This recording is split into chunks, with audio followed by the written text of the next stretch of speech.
Baik, Ibu.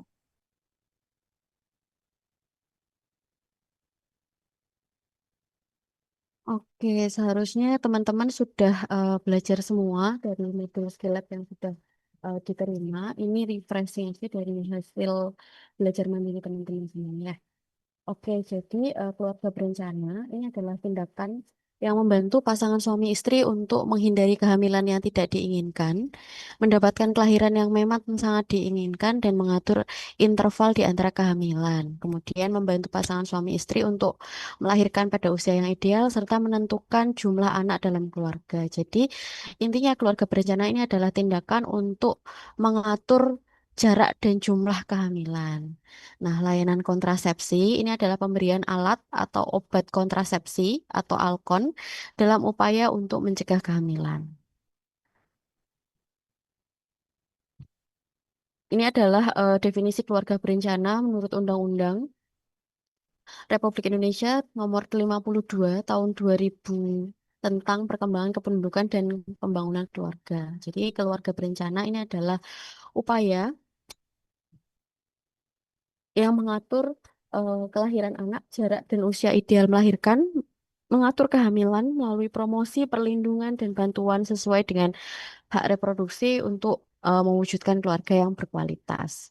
Ya, jadi pengaturan kehamilan ini bisa membantu pasangan suami istri untuk melahirkan pada usia yang ideal, mengatur jumlah anak, kemudian mengatur durasi atau jarak antar kelahiran anak, dan juga bisa dengan menggunakan alat atau obat kontrasepsi. Oke, jadi keluarga berencana sendiri ini dibedakan menjadi tiga fungsinya sebetulnya ya. Jadi fungsi untuk menunda kehamilan, untuk menjarangkan kehamilan, dan untuk tidak hamil lagi. Nah, ada urutan prioritas-prioritas yang bisa digunakan untuk mengatur tujuan dari keluarga berencana ini sendiri. Jadi kalau pengen untuk tujuannya adalah untuk menunda kehamilan, rekomendasi pertama itu adalah menggunakan pil. Kemudian rekomendasi kedua AKDR, kemudian bisa kondom, implan, baru suntikan yang terakhir. Kemudian kalau tujuannya atau berada pada fase untuk menjarangkan kehamilan atau mengatur jarak antar kehamilan gitu ya. Ini untuk anak yang memiliki anak kurang atau sama dengan dua. Ini pilihan pertamanya bisa AKDR atau alat kontrasepsi dalam rahim, kemudian bisa suntik, kemudian ini pil-pil, implan, dan yang terakhir adalah kondom. Nah, untuk yang tidak ingin hamil lagi atau yang memiliki anak lebih dari sama dengan tiga, ini direkomendasikan untuk steril. Kemudian pilihan lini keduanya itu adalah AKDR, implan, suntikan, kondom, baru pil. Seperti itu. Jadi ini urutan prioritas berdasarkan fase atau tujuan dari keluarga berencananya itu untuk apa. Oke, keluarga berencana atau metode kontrasepsi ini kan banyak sekali ya metode yang bisa digunakan. Jadi ada metode alami, ada metode menggunakan alat, kemudian ada metode hormonal ataupun metode non hormonal. Kita bahas satu persatu. Yang pertama, ini adalah KB metode alami atau kita kenal sebagai MAL atau metode amenorelaktasi. Nah, mekanismenya seperti apa? Ini jadi eh, ketika ibu itu memberikan ASI secara eksklusif, ini ternyata bisa menekan ovulasi, sehingga bisa membantu untuk mencegah kehamilan. Kan kalau tidak ada ovulasi berarti tidak ada sel telur yang dibuahi, otomatis tidak terjadi kehamilan seperti itu. Tapi eh, yang ingin menggunakan metode MAL ini atau metode aminorelaktasi ini harus memenuhi tiga syarat utama ini. Yang pertama, ibu belum mengalami haid lagi, jadi belum haid sama sekali. Kemudian bayinya disusui secara eksklusif dan sering sepanjang siang dan malam. Kemudian bayinya berusia kurang dari 6 bulan. Jadi memang yang bisa MAL ini yang menyusuinya on demand yang benar-benar teratur, terjadwal, sesuai dengan kebutuhan bayinya, benar-benar eksklusif seperti itu. Jadi metode ini efektivitasnya bagaimana? Jadi efektivitasnya itu kalau dilakukan secara benar, resiko kehamilannya itu sebetulnya kecil ya. Jadi kurang dari 1 dari 100 ibu. Tapi kalau misalnya menyusuinya tidak tepat, ya berarti tingkat kegagalannya juga cukup tinggi seperti itu. Keuntungan khususnya apa dari metode MAL ini? Yang pertama, bisa mendorong pola ASI yang benar. Jadi menyusuinya benar-benar rutin, terjadwal karena membantu menekan ovulasi tadi dan tidak memiliki efek samping apa-apa dari metode amil relaksasi ini. Nah, saya mau tanya nih sama adik-adik, kira-kira bagaimana mekanismenya kok ibu-ibu yang laktasi ini tidak terjadi ovulasi? Kira-kira kenapa ya?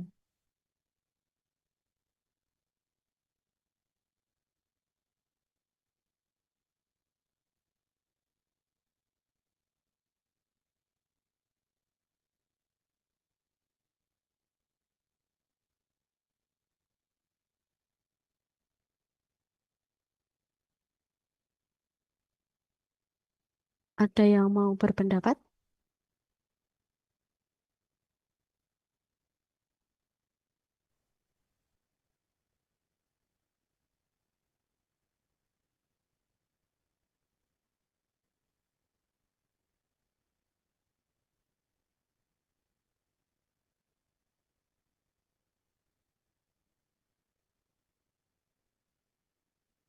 Tidak ada.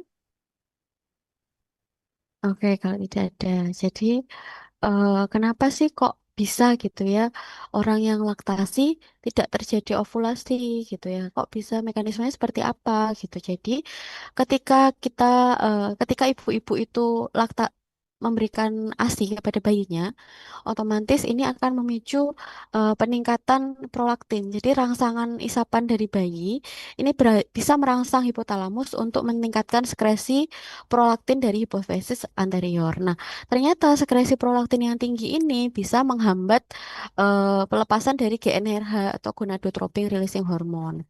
Nah, padahal GnRH ini juga berpengaruh terhadap hipofisis. Akhirnya dengan penurunan GnRH, FSH dan juga LH-nya turun.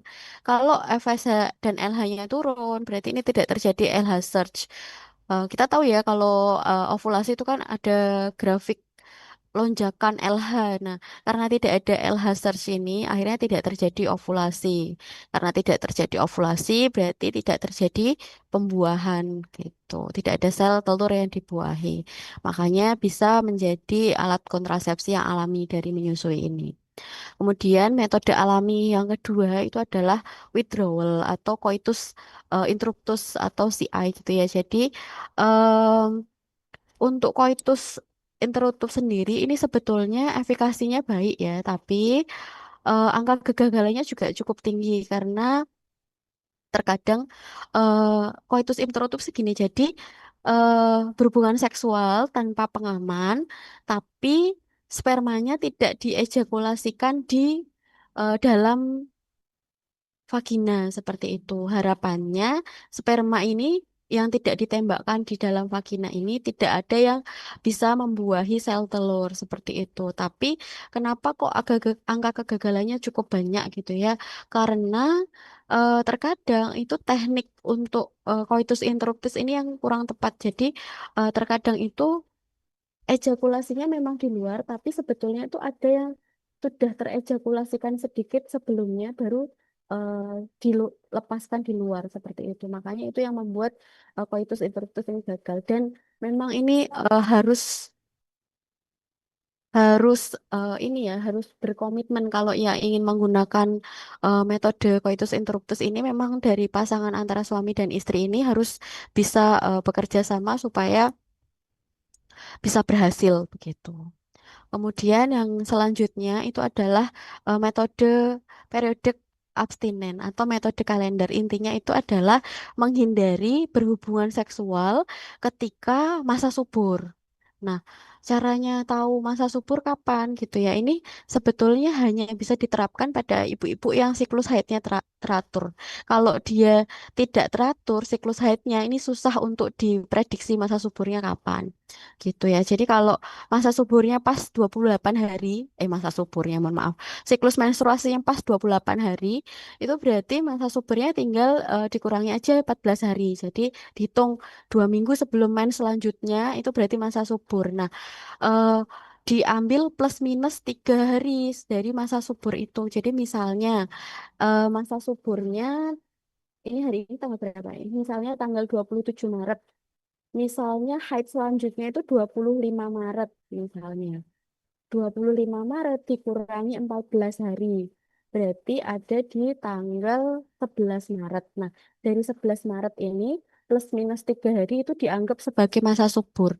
Nah, kalau metode kalender ini berarti dihindari berhubungan seksual pada waktu berarti 11 dikurangi 3 hari sampai 11 ditambah 3 hari. Jadi dihindari berhubungan seksual pada masa itu. Tapi kalau misalnya siklusnya tidak 28 hari, berarti mengikuti siklusnya berapa hari? 30 hari kah?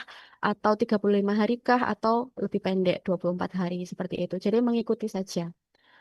Dan ini harus dikontrol ya. Jadi kalau misalnya mau menggunakan metode kalender itu harus dipelajari dulu haidnya itu biasanya tanggal berapa. Kemudian dihitung masa atau siklus satu kali haid itu berapa hari. Jadi baru tahu ini masa suburnya kapan kayak gitu. Atau bisa juga diidentifikasi dari perubahan yang terjadi pada vaginal discharge-nya. Jadi kalau lagi ovulasi itu biasanya vaginal discharge-nya itu ada keluar lendir yang jernih dan bisa ditarik gitu. Jadi kayak lengket kayak gitu. Tapi ya itu kepekaan orang masing-masing lagi ya. Dan perlu diingat untuk metode kalender ini sangat sulit diterapkan untuk yang siklus haidnya tidak teratur karena kesulitan ngitung kapan masa suburnya begitu. Nah, kalau ada klien teman-teman nanti yang pengen menggunakan kalender ini, eh, bisa juga diedukasi untuk gabung dengan metode yang withdrawal ini tadi. Ini juga bisa membantu untuk menurunkan angka kehamilannya gitu. Lebih efektif kalau di mix and match gitu ya. Kemudian selanjutnya itu adalah KB metode barier. KB metode barier sekarang sudah banyak sekali jenisnya. Dulu mungkin yang populer itu hanya kondom saja, tapi sekarang sudah banyak sekali. Ada kondom, ada diafragma, ada spong, ada penutup serviks dan sebagainya. Intinya untuk metode barier ini dia mekanismenya adalah menghalangi pertemuan antara sperma dan sel telur. Jadi mirip dengan coitus interruptus tadi. Kalau coitus interruptus itu tadi kan eh, spermanya dibuang di luar, intinya gitu. Kalau metode barrier ini, gimana caranya supaya sperma ini nggak masuk ke sistem reproduksi si perempuannya sehingga tidak bertemu dengan sel telur dan tidak terjadi pembuahan seperti itu. Efektivitasnya cukup tinggi 98% dan KB metode barrier ini satu-satunya yang bisa mencegah penularan PMS karena menghalangi skin to skin kontak langsung ya. Jadi menghalangi kontak discharge secara langsung seperti itu. Kemudian ada efek sampingnya juga dari kontrasepsi ini dapat memicu reaksi alergi karena bahannya kan lateks ya, karet. Beberapa orang mungkin bisa mengalami resiko alergi seperti itu. Kemudian beresiko juga untuk ISK ataupun keputihan. Dan ini harus tersedia setiap kali akan berhubungan seksual seperti itu. Nah, ini gambar dari diafragma atau cervical cap ya. Jadi ini bahannya dari latex ya, diameternya sekitar 5 sampai 10 cm. Kemudian bisa kalau diafragma dan spermisida ini bisa dipasang kurang dari 6 jam sebelum intercourse sampai 6 jam setelah intercourse atau berhubungan seksual dan maksimal digunakan selama 24 jam. Ini yang menggunakan berarti yang perempuan ya. Kemudian ini spermisida, ini juga sama, ini jenis-jenisnya. Ada vaginal contraceptive film, ada foam, ada gel, and cream, ada suppository. Jenisnya macam-macam ya. Kemudian ini ada spong. Ini cara kerjanya untuk absorpsi semen dan juga memblok kanal cervicalis. Ini terbuatnya dari poliuretan mengandung spermisid, sodium kolet, nonoxicol, dan benzalkonium chloride. Nah, ini yang paling sering digunakan kondom ada untuk laki-laki dan juga ada untuk kondom untuk perempuan. Kondom untuk laki-laki bahannya bisa lateks atau yang lainnya seperti itu. Ketebalan kondomnya bisa 0,3 sampai 0,8 mili. Dan kondom ini merupakan kontrasepsi yang juga bisa menghalangi dari penyakit penular seksual, HPV ataupun HIV/AIDS seperti itu. Dan sebetulnya ini cukup efektif ya, bisa em, mencegah kehamilan, tapi harus dipastikan kondomnya ini bisa digunakan secara tepat gitu, karena beberapa kasus itu kadang itu menyalahkan kondomnya gitu ya. Jadi kondomnya nggak efektif nih untuk mencegah kehamilan. Ternyata cara penggunaan kondomnya yang tidak tepat seperti itu. Jadi harus diajari cara menggunakan kondom yang tepat itu seperti apa gitu ya. Bisa dicontohkan dengan menggunakan manekin-manekin seperti itu. Karena kadang masyarakat dengan pendidikan yang ke, apa rendah seperti itu cenderung kesulitan memahami yang dimaksud cara penggunaan kondom yang tepat itu seperti apa gitu. Kemudian ada kondom untuk perempuan juga ya sekarang. Nah, ini kondom untuk perempuan ya, bisa cara pemakaiannya seperti gambar. Nah, kemudian ada KB hormonal. Tadi KB alami dan juga KB barier. Sekarang ini ada KB hormonal. Jenis-jenis dari KB hormonal ini banyak sekali ya. Ada pil, ada suntik, dan juga ada implan. Pil ini bisa pil progestin saja, progestin only. Ada juga pil kombinasi. Begitupun juga dengan suntikan. Ada suntikan progestin saja, ada suntikan kombinasi. Kalau implan ini progestin only. Mekanisme kerja dari KB hormonal itu sebetulnya kurang lebih sama ya. Jadi bisa mensupresi ovulasi, kemudian mengentalkan lendir serviks, kemudian mempertebal dinding endometrium sehingga implantasinya terganggu dan seterusnya. Nah, yang pertama itu adalah kontrasepsi oral. Kontrasepsi oral seperti yang disebutkan tadi ada dua jenis ya, ada yang progestin only, ada yang combination atau pil kombinasi. Ini adalah jenis-jenis dari pil kombinasi dan juga mini pil atau progestin only-nya. Nah, yang pertama itu adalah kontrasepsi pil kombinasi atau COC atau KPK. Kontrasepsi pil kombinasi. Pil ini disebut kombinasi karena mengandung dua jenis hormon yang berbeda, yaitu progestin dan juga estrogen. Nah, jenis-jenis dari pil kombinasi ini juga ada macam-macam tergantung dosis yang terkandung di dalamnya. Ada pil yang monofasik, pil bifasik, pil trifasik, ataupun kuadrifasik seperti itu. Nah, dari cara kerja dari pil kombinasi ini adalah mencegah pelepasan sel telur dari ovarium karena dia menekan ovulasi, kemudian menentalkan lendir serviks sehingga sulit dilalui oleh sperma. Kemudian pergerakan tuba terganggu sehingga transportasi telur dengan sendirinya juga akan terganggu. Jangka waktu pemakaian ada yang 21 hari, ini dari jenis monofasik atau bifasik, dan juga 28 hari, ini yang tergolong dalam jenis monofasik, bifasik, ataupun trifasik. Jadi macam-macam ya. Nah, ini adalah keuntungan dan juga keterbatasan dari kontrasepsi pil kombinasi. Keuntungannya dapat mengontrol pemakaian, mudah digunakan, mudah didapat. Penghentian dapat dilakukan kapanpun tanpa bantuan nakes, tidak mengganggu hubungan seksual, siklus haidnya menjadi teratur. Ya, jadi kalau COC ini atau KPK ini, karena dia kombinasi antara hormon estrogen dan progesteron, jadi biasanya tidak mengganggu siklus haid seperti itu. Kemudian juga bisa mengurangi nyeri haid, nyeri ovulasi, masalah perdarahan, menstruasi, dan jerawat. Tapi kembali lagi ke respon tubuh dari orang yang menggunakan karena biasanya responnya ini akan berbeda-beda. Kemudian keterbatasannya ini harus diminum setiap hari secara teratur, mengurangi ASI pada perempuan menyusui. Jadi tidak terlalu direkomendasikan untuk ibu-ibu yang masih menyusui secara eksklusif untuk menggunakan kombinasi. Ini kriteria kelayakan medis yang boleh dan yang tidak boleh menggunakan kontrasepsi pil kombinasi.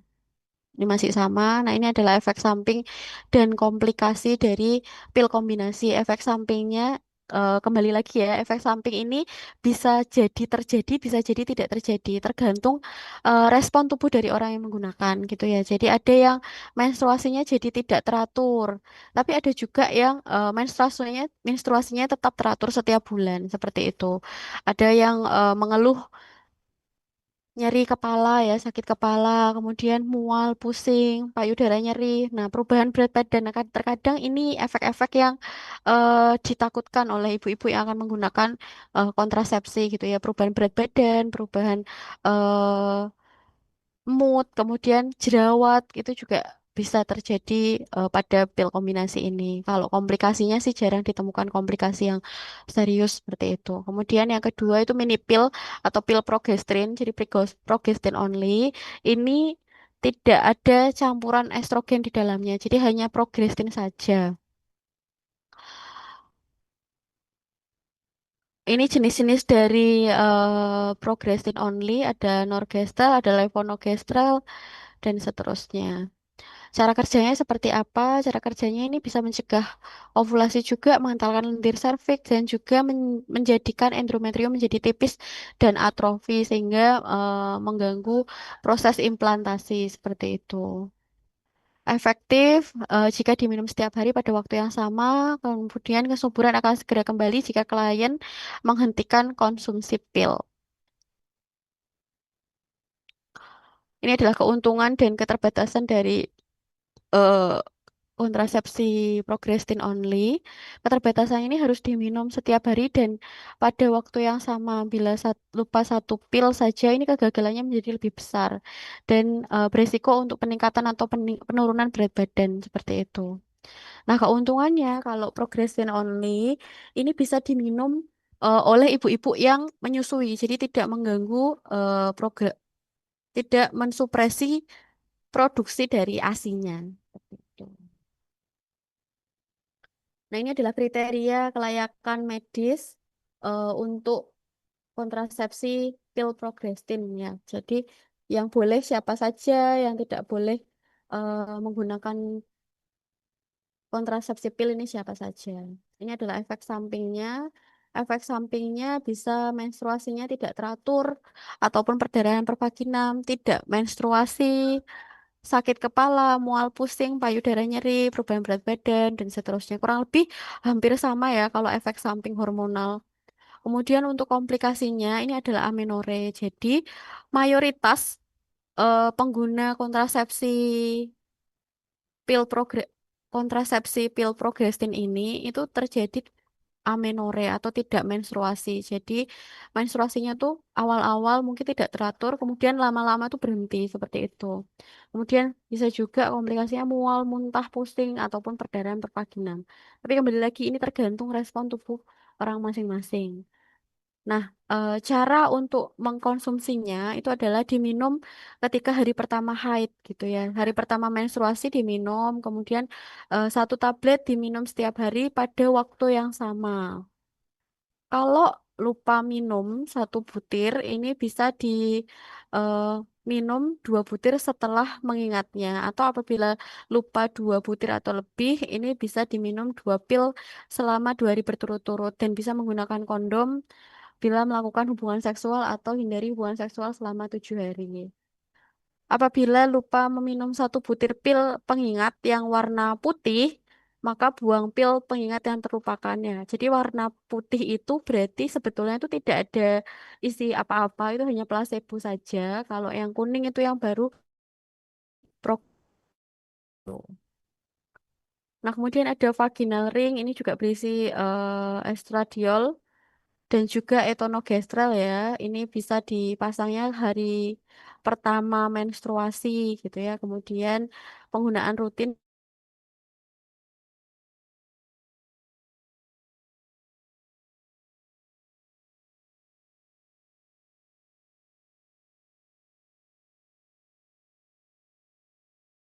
SKDI itu adalah suntik dan pil. Jadi MKJP-nya masih MKJP, tapi kontrasepsi jangka panjang.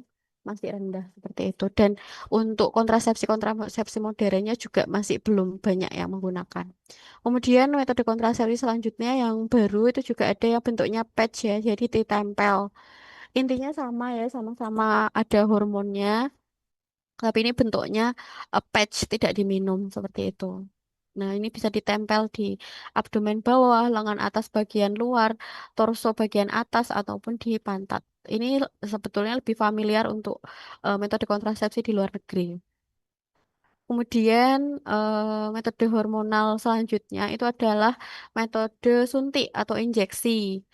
Ada long acting ini yang isinya DMP, depot-medroksiprogesteron asetat 150 miligram. Ini cara kerjanya dengan menebalkan mukus serviks sehingga kalau mukus serviksnya banyak, tebal, ini mengganggu sperma untuk bergerak atau bermigrasi gitu ya. Jadi mengganggu sperma dalam pembuahan ovumnya seperti itu. Kemudian menghambat LH surge sehingga ovulasi juga tidak terjadi. Nah, untuk injeksi pertama kali yang efektif ini diberikan pada hari kelima menstruasi dan di backup dengan kontrasepsi yang lain selama 7 hari. Biasanya dianjurkan untuk tidak berhubungan seksual atau kalau misalnya berhubungan seksual berarti menggunakan kondom. Nah, untuk injeksinya kalau yang DMP ini diinjeksi per 3 bulan. Nah, ini adalah keuntungan dan juga keterbatasan dari kontrasepsi suntik progrestin atau suntik 3 bulan. Jadi suntikannya setiap tidak per bulan ya. Jadi setiap ada yang 2, ada yang 3 bulan tergantung jenisnya lagi. Jadi tidak perlu mengkonsumsi obat KB setiap hari. Kemudian tidak mengganggu hubungan seksual. Dapat digunakan pada ibu yang menyusui karena tidak mengganggu produksi ASI seperti itu.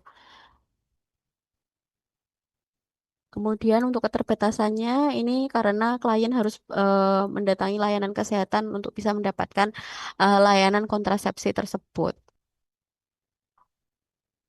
Nah, ini adalah kriteria kelayakan medis dan yang boleh dan yang tidak boleh untuk menggunakan kontrasepsi suntik progrestin. Kurang lebih sama ya dengan yang di modul. Kemudian ini adalah efek samping dan juga komplikasi dari suntik progrestin. Dia efek sampingnya bisa menyebabkan menstruasi tidak teratur, kemudian jangka panjangnya ini bisa membuat tidak menstruasi. Biasanya tuh 3 kali, setelah 3 kali suntikan itu menstruasinya berhenti. Jadi suntikan 1, suntikan 2, suntikan 3 itu menyebabkan mensnya tidak teratur. Jadi kayak flek-flek seperti itu, kemudian setelah itu tidak menstruasi sama sekali begitu. Tapi ada juga yang malah menstruasinya semakin banyak dan semakin lama. Jadi kan respon tubuh orang tuh berbeda-beda gitu ya. Kemudian bisa jadi ada rasa tidak nyaman di perut, perubahan berat badan, perubahan mood dan juga hasrat seksual. Kemudian ada nyeri kepala, tapi nyeri kepala biasa ya, bukan migrain. Komplikasinya bisa jadi perdarahan pervaginam yang tidak dapat dijelaskan penyebabnya. Kemudian, tapi mayoritas efek sampingnya itu tidak menstruasi kalau untuk suntik 3 bulan. Kemudian kondisi kesehatan yang serius, misalnya penyempitan pembuluh darah, penyakit hati yang berat, dan seterusnya, ataupun komplikasi-komplikasi yang lain seperti itu. Kemudian yang kedua itu adalah injeksi kombinasi. Jadi ini sebetulnya mirip dengan pil kombinasi, tapi ini bentuknya injeksi. Jadi isinya itu adalah DMP dan juga estradiol. Nah ini disuntiknya setiap bulan. Jadi ini biasanya dikenal dengan suntik 1 bulanan. Itu mereknya biasanya Cyclophem. Kemudian untuk kontrasepsi suntik kombinasi ini, cara kerjanya itu adalah menekan ovulasi, mengentalkan lendir serviks, perubahan pada endometrium, kemudian menghambat transportasi gamet oleh tuba. Ini adalah keuntungan dan juga keterbatasan dari suntik kombinasi. Keuntungannya tidak perlu setiap hari digunakan, tapi setiap bulan ya.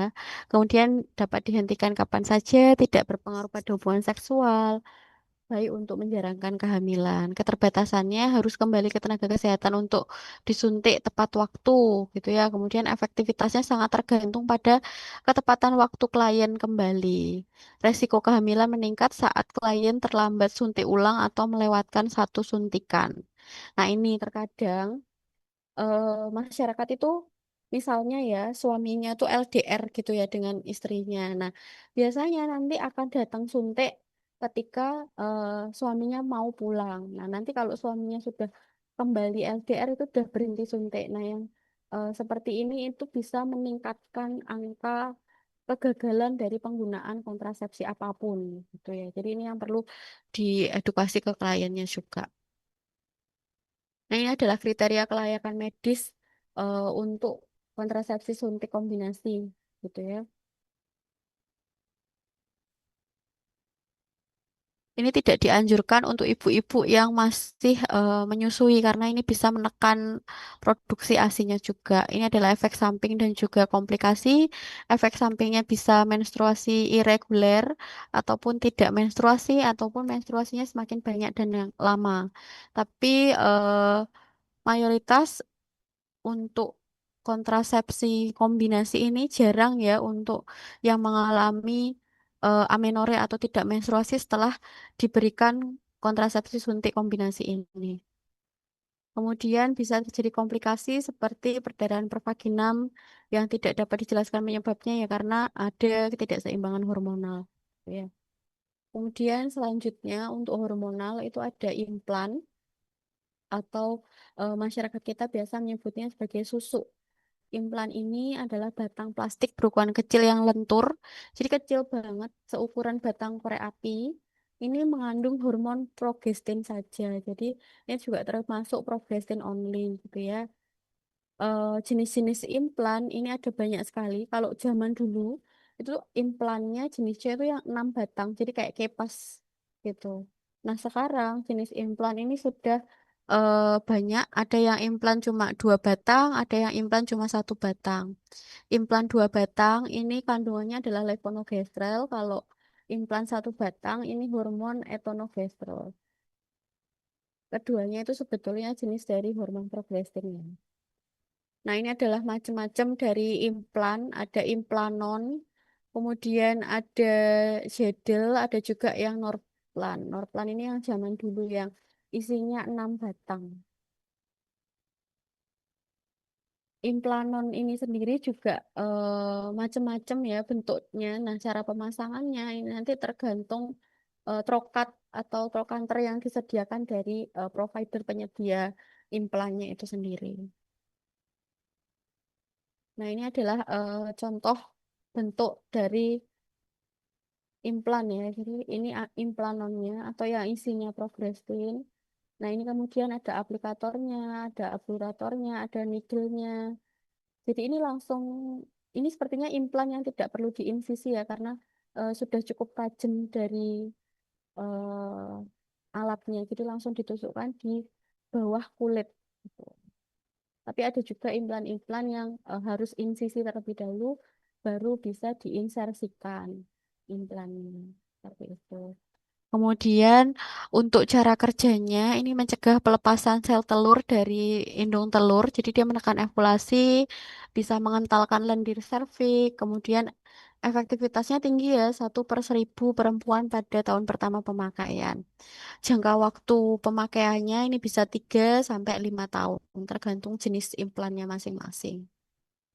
Nah, keuntungan implan ini apa? Jadi, keuntungannya efektivitasnya tinggi, kemudian ini bisa menjadi metode kontrasepsi jangka panjang, tidak mengganggu hubungan seksual, tidak mempengaruhi kualitas dan juga volume ASINya. Kemudian kesuburan dapat kembali dengan segera setelah implan dilepas, tapi juga tergantung respon tubuh orang lagi ya. Kemudian mengurangi nyeri haid, mengurangi jumlah darah haid sehingga dapat mencegah anemia defisiensi besi. Nah, keterbatasannya implan ini tidak bisa melindungi dari IMS. Kemudian untuk pemasangan dan juga pencabutan implan ini memerlukan tenaga kesehatan yang sudah terlatih. Jadi klien tidak bisa melepas implan secara mandiri gitu ya. Kemudian ini adalah kriteria yang boleh dan tidak boleh untuk menggunakan implan. Jadi yang boleh ini ya ibu-ibu yang menyusui masih boleh menggunakan implan. Kemudian yang memiliki riwayat penyakit-penyakit seperti varises, kemudian anemia ini juga boleh untuk menggunakan implan. Nah, ini adalah efek samping dan juga komplikasi dari implan. Efek sampingnya bisa menstruasi irregular sampai tidak menstruasi, tapi ada juga beberapa kasus yang menstruasinya menjadi banyak dan lama. Nah, terkadang efek samping ini yang menyebabkan seseorang ini drop out atau melepas implannya seperti itu. Kemudian ada efek samping berupa nyeri perut, jerawat, ataupun perubahan berat badan, nyeri payudara, atau nyeri setelah pemasangan dan pencabutan. Nah, untuk mengurangi angka kegagalan ini, kita ada konseling pasca pemasangan dan juga evaluasi pasca pemasangan. Jadi pasiennya tidak langsung pulang setelah pemasangan implan ini, tapi ditunggu dulu untuk evaluasi efek sampingnya, apakah ada nyeri kepala berat, kepala berkunang-kunang, perdarahan atau segala macamnya. Jadi bisa diminimalisir komplikasinya seperti itu. Kemudian komplikasi yang muncul dari pemasangan implan sendiri ini bisa infeksi pada tempat insersi karena ada perlukaan ya. Kemudian bisa jadi ekspulsi secara mandiri, ekspulsi sendiri implannya. Ini misalnya lukanya belum tertutup sempurna, tapi eh, beraktivitas yang memicu pendorongan pada area yang dipasang implan sehingga bisa eksplosi seperti itu. Kemudian bisa nyeri hebat pada perut bawah ataupun sakit kepala hebat. Ini adalah komplikasi dari pasca pemasangan implan. Nah, selanjutnya itu adalah AKDR popper atau IUD. Ini satu rangka plastik lentur dan kecil dengan lengan atau kawat koper. Bahannya tembaga ya. Jadi ada dua jenis AKDR. Ada yang AKDR tembaga aja, ada yang AKDR pakai hormon seperti itu. Nah, cara kerja untuk AKDR yang tidak ada hormonnya itu adalah menghambat kemampuan sperma untuk masuk ke saluran telur karena tembaga pada AKDR menyebabkan reaksi inflamasi steril yang toksik terhadap sperma. Jadi si AKDR ini, si IUD ini itu letaknya pas nutupi rahim. Jadi kan rahim itu kan lubang kayak huruf T gitu ya kalau arah ke ovarium. Nah, dia itu ngepasi lubang yang mengarah ke tuba falopi kanan dan kiri, kemudian menjuntai ke bawah menutupi area uterusnya seperti itu. Dan karena dia bahannya ini ada tembaganya, ini bisa menyebabkan reaksi inflamasi yang steril. Nah, yang bisa toksik untuk sperma. Jadi bisa membunuh sperma dan juga mencegah sperma untuk naik ke tuba fallopi untuk terjadinya pembuahan seperti itu. Nah, untuk waktu pemakaiannya sangat panjang ya, bisa 5 sampai 10 tahun tergantung merek yang digunakan. Kemudian keuntungan dan keterbatasannya sangat efektif setelah pemasangan. Ini bisa metode KB jangka panjang, tidak mempengaruhi hubungan seksual, tapi beberapa kasus IUD ini drop out atau mau dilepas karena hubungan seksualnya terganggu. Jadi si ini si IUD ini kan di dalam rahim. Nah, tapi talinya ini tuh keluar dari ostium rahimnya seperti itu. Nah, eh, pasien-pasien itu mengeluh klien-klien yang menggunakan IUD ini tuh beberapa yang ingin melepas itu mengeluhkan karena ketika hubungan seksual itu penisnya itu terasa tertusuk-tusuk dari benang ini. Padahal sebetulnya benang ini itu ketika terkena air itu jadi lemes gitu. Jadi sebetulnya itu tidak kaku. Nah, ini yang perlu diedukasikan kepada kliennya sebelum pemasangan. Jadi memang ada benang yang mungkin teraba, tapi itu lembek lunak ketika terkena oleh lendir atau mukus dari kemaluannya seperti itu. Kemudian kita juga bisa memfasilitasi untuk pelipatan benang ini supaya dia tidak menusuk-nusuk atau tidak tajam seperti itu. Kemudian IUD ini juga bisa dipasang segera setelah melahirkan ataupun sesudah abortus apabila tidak terjadi infeksi. Ini tidak mempengaruhi kualitas dan juga volume ASI. Untuk keterbatasannya, ini pemasangannya harus dipasang oleh tenaga kesehatan yang terlatih, kemudian tidak bisa memberikan efek proteksi terhadap IMS ataupun HIV. Kemudian ini pasangan mungkin merasakan benang ketika bersenggama. Nah, ini yang paling sering ya menjadi keluhan dari AKDR ini. Ini perlu kita edukasi sebelumnya. Jadi kalau mau pakai IUD itu kita kasih contoh dulu IUD-nya itu seperti apa. Nah, ini harus dipegang dulu tuh benangnya. Kemudian kalau misalnya ini kena air, reaksinya itu seperti apa. Jadi klien itu tergambar gitu ya. Jadi yakin untuk menggunakan IUD. Kemudian IUD ini tidak semua orang bisa menggunakan IUD karena ada syarat yang harus dipenuhi. Jadi tidak boleh pada eh, klien-klien yang memiliki riwayat radang panggul atau sedang klien-klien yang sedang memiliki riwayat radang panggul. Jadi sedang sakit di area panggulnya ada infeksi atau ada penyakit-penyakit seperti kanker ovarium ataupun penyakit trophoblast gestasional ataupun yang lainnya seperti itu. Kemudian tidak boleh pada penderita klinis HIV berat atau lanjut. Kemudian tidak boleh pada klien yang mengalami sistem lupus eritema atau SLE dengan trombositopenia berat seperti itu. Karena IUD ini bisa menyebabkan efek samping perdarahan berat juga setelah pemasangannya seperti itu. Kemudian ada syarat minimal ukuran uterus yang bisa dipasangkan dengan IUD ini. Jadi sebelum pemasangan IUD itu kita harus melakukan pemeriksaan bimanual, pemeriksaan inspekulo terlebih dahulu untuk ngecek kondisi dari sistem reproduksinya. Kemudian kita harus mengukur panjang atau kedalaman dari uterusnya. Kalau uterusnya di bawah 6 itu tidak boleh dipasang IUD karena dia berisiko terjadinya ekspulsi seperti itu. Kemudian IUD ini bisa dipasang sesegera mungkin setelah melahirkan. Jadi pasca persalinan pervaginam atau pasca persalinan SC ini bisa langsung dipasang oleh IUD sampai 48 jam pertama dan setelah 4 minggu persalinan. Kenapa kok tidak boleh dipasang setelah 48 jam dan sebelum 4 minggu persalinan?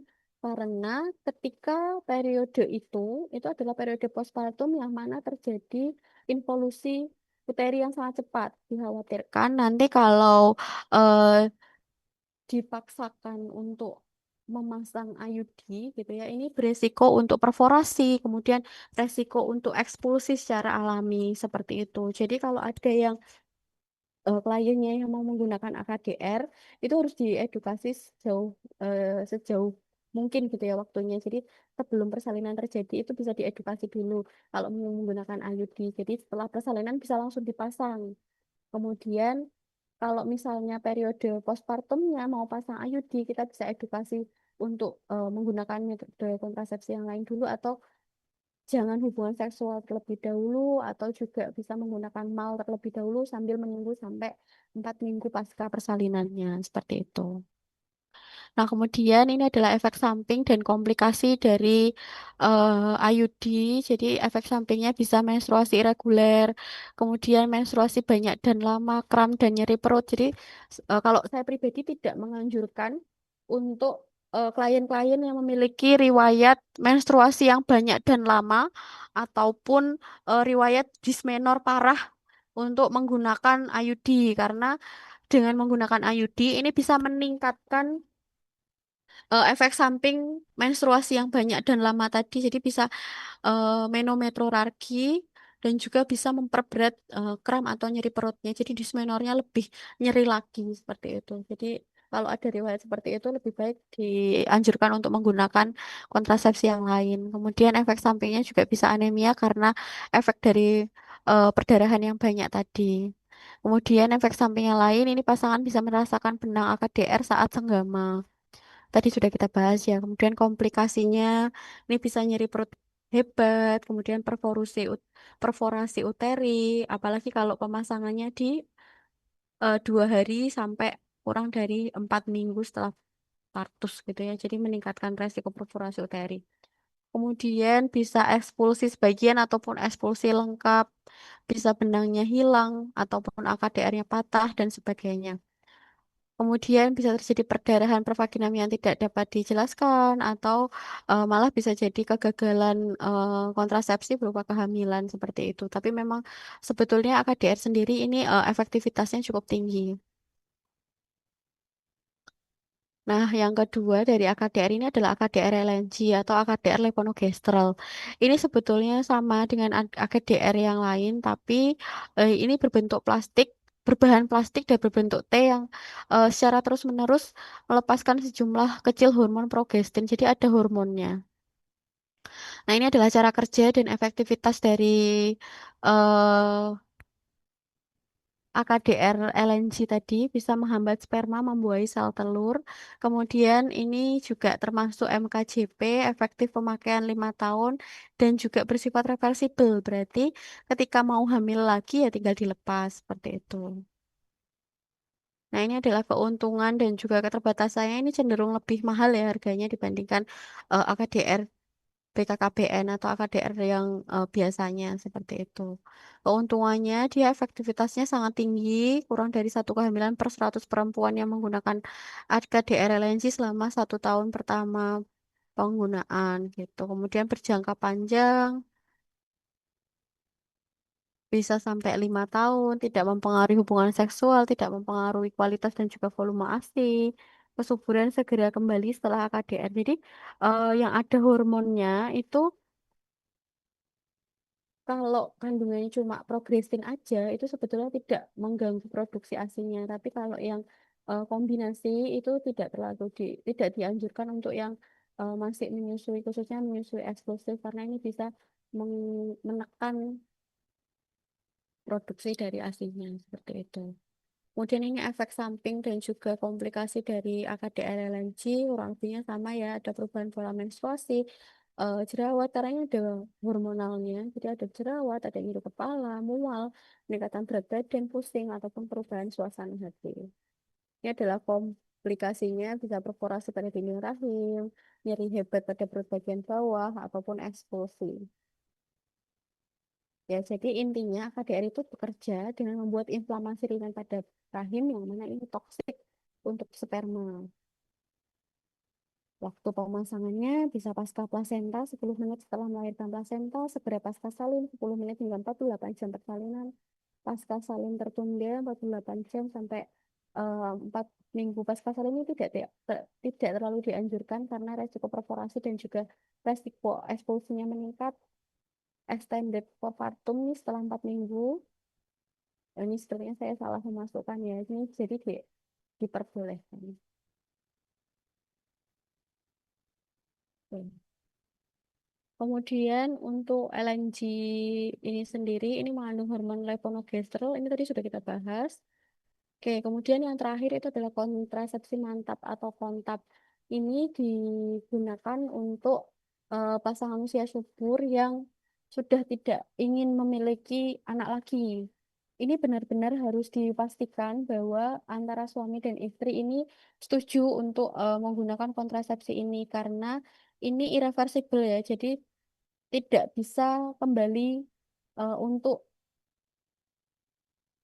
kesuburannya tidak bisa dikembalikan semudah itu gitu karena kan ini bisa jadi saluran vas deferensnya ataupun fallopinya ini diikat ataupun dipotong jadi proses eh, penyambungan kembalinya ini tidak menjamin keberhasilan dari eh, proses fertilisasinya seperti itu jadi kalau yang masih ragu-ragu gitu tidak dianjurkan kalau di Indonesia sendiri ada 3 syarat minimal yang harus dipenuhi ketika ingin menggunakan kontrasepsi mantap ini. Yang pertama itu dari segi usia. Kalau usianya sudah 35 tahun, itu sudah diperbolehkan untuk menggunakan tubektomi ataupun vasektomi ini. Kemudian yang kedua itu memiliki anak lebih dari sama dengan 3.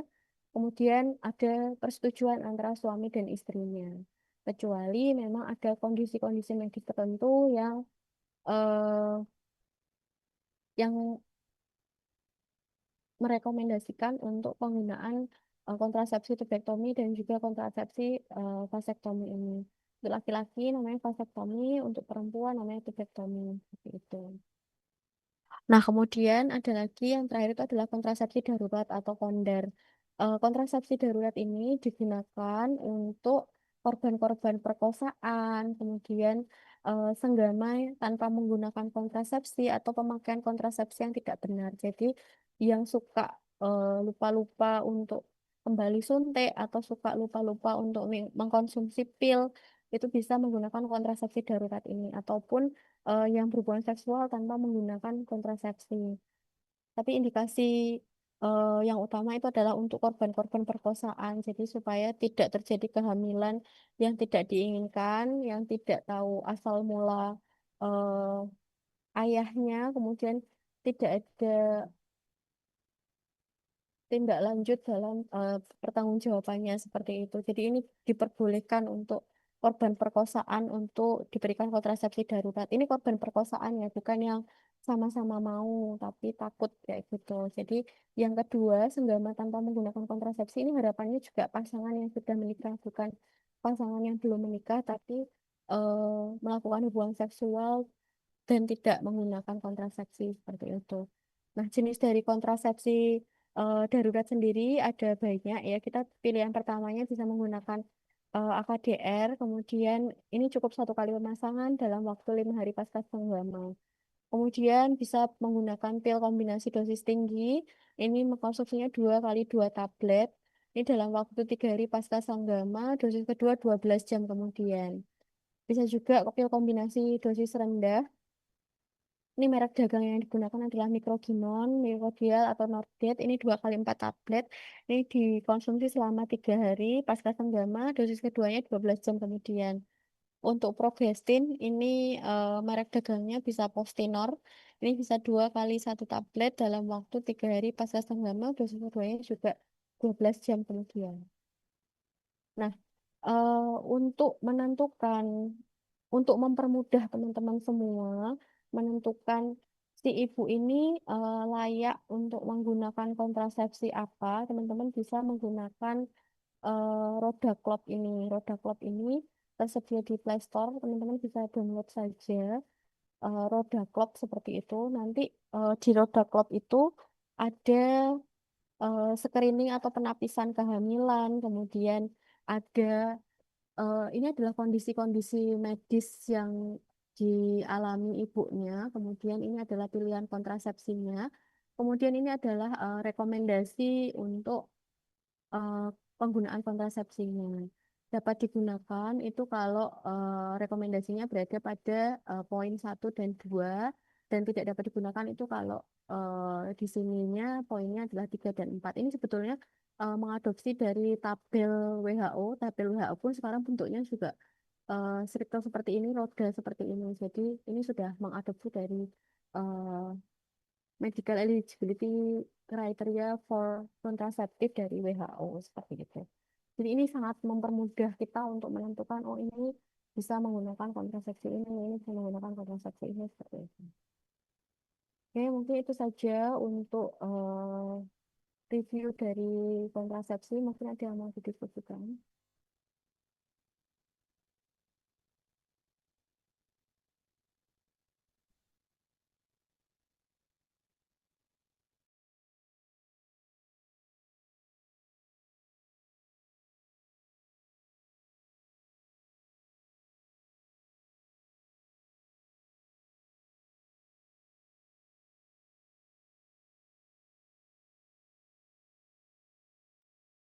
Oke, kalau misalnya tidak ada yang mau didiskusikan, saya akhiri pertemuan hari ini. Terima kasih atas atensinya.